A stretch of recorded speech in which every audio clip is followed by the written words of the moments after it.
13절의 말씀으로 제21과 성령이 말하게 하십니다. 성령이 말하게 하십니다 라는 제목으로 우리 속회공과 교육 시작하도록 하겠습니다. 예수님께서 승천하신 후에 약 120명의 이 제자들이 한 곳에 모여서 기도를 하기 시작했습니다.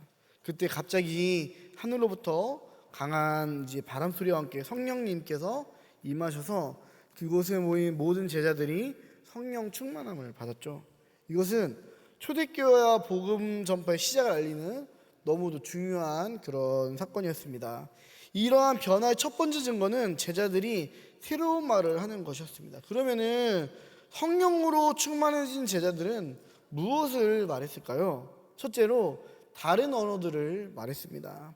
제자들은 성령 충만을 받자 즉시 다른 언어를 말하기 시작했습니다. 이는 어떠한 언어의 단순한 변화가 아니라 성령님의 능력으로 이루어진 그런 기적이었습니다.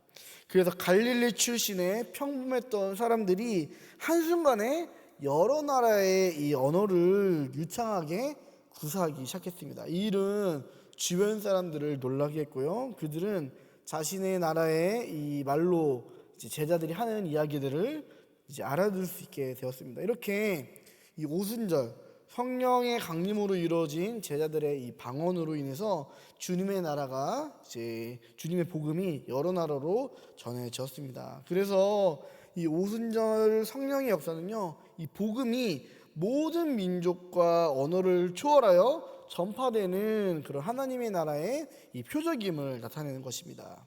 이처럼 성령 강림은요, 예수 그리스도 안에서 우리를 하나 되게 해주셔요. 그리고 복음 전파로 모든 민족을 하나 되게 해주십니다. 우리들도 성령으로 하나가 되어 주님의 복음을 땅끝까지 전하는 삶을 살아야 될 줄을 믿습니다.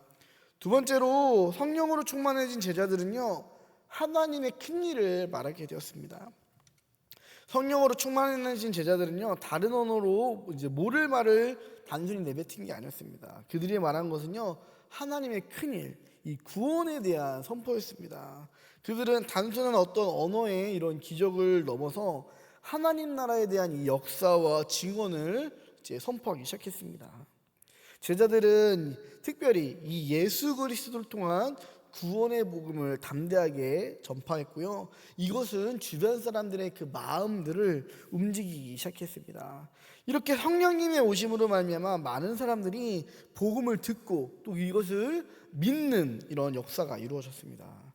그래서 복음 전파는요, 예수 그리스도 안에서 하나님의 나라를 선포하고 하나님의 구원 역사를 증언하는 것임을 우리가 기억하면서요, 우리가 복음을 전하는 증인의 삶은 오직 성령의 역사하심으로만 가능하다라는 것들을 기억하면서 내가 할 수 없었던 일들 성령의 능력으로 말미암아 그 은혜를 힘입어 이렇게 나아갈 수 있는 저와 우리 속장님, 인도자님 되시기를 간절히 소망합니다.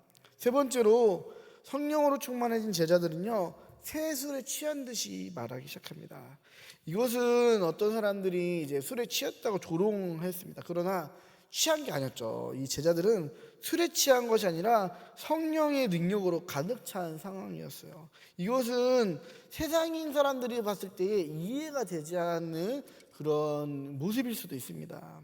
그러나 사도 바울은요, 이런 말씀을 고린도서 5장 13절에 했습니다. 우리가 만일 미쳤어도 하나님을 위한 것이요 라고 이렇게 고백했습니다.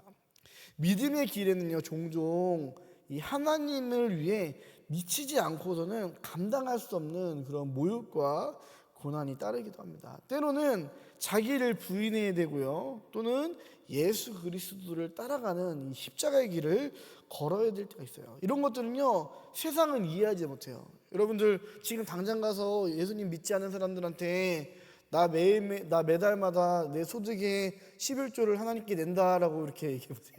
그거 이해할 수 있는 사람들이 있을까요? 우리들 솔직히 믿는 사람들 중에서도 이 11조 헌금하는 것들이 참 큰 결단과 믿음으로 해야 되는 건데, 믿지 않는 사람들한테 나 11조 한다라고 하면은 그것을 그 사람들이 쉽게 이해할까요? 아니죠. 아유, 저 미친놈 하면서 미쳤다고 욕할 거예요.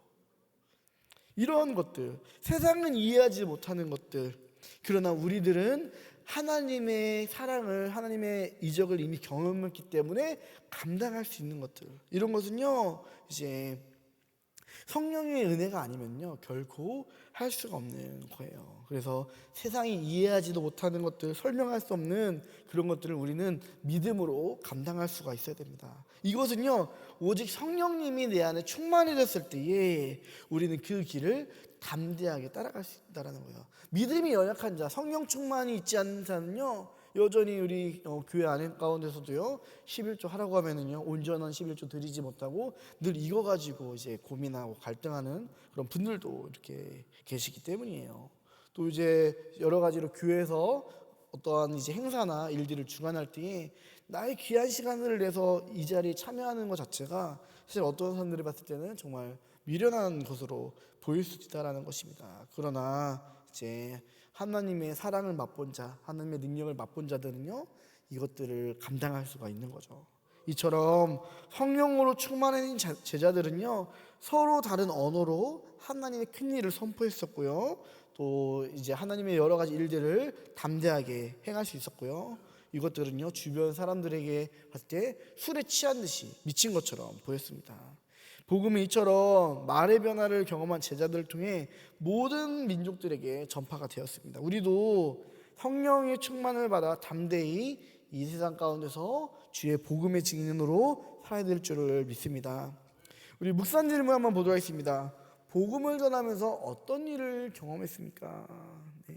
우리가 주의 복음을 전하면서 정말 예상하지도 않았고 기대하지 않았던데 나의 주변의 사람들이 변화된 적이 있다면요 그거를 함께 나눴으면 좋겠고요. 두 번째, 나와 우리가 경험한 하나님의 큰 일에는 무엇이 있습니까? 네, 여러 가지가 있겠죠. 정말 우리 교회를 통해서 역사하시는 하나님의 우리 교회 역사 가운데서도 분명 큰 일을 이루셨던 하나님의 은혜들이 있었을 줄 믿습니다.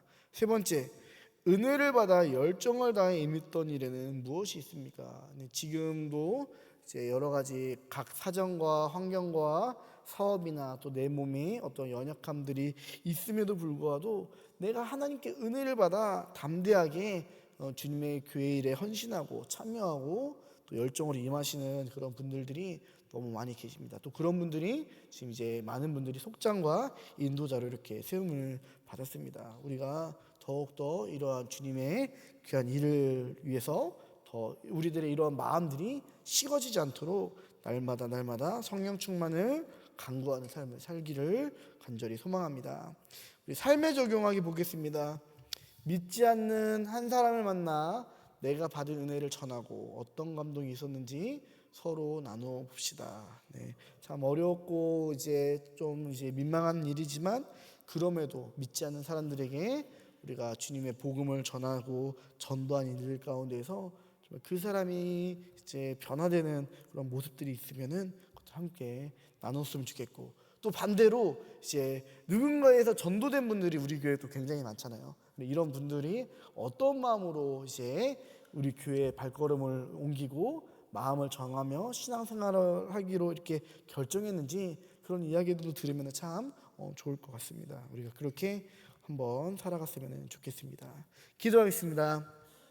주님, 오늘 제자들이 성령으로 충만해졌습니다. 그리고 성령 충만해진 제자들은요 주님의 이제 큰 일을 행하며 또 담대해졌습니다. 우리들도 날마다 성령 충만이 있게 하여 주옵소서. 그래서 죄에 지지 않게 해주시고 세상에 지지 않게 해주시고 세상을 이기며 세상을 앞서 나가며 세상이 때로는 우리를 이해하지 못하고 우리를 조롱할지라도 담대하게 주님의 일을 잘 감당할 수 있는 주님의 귀한 아버지 자녀이자 백성으로서 살게 하여 주시옵소서. 감사하며 예수님의 이름으로 기도했습니다. 아멘.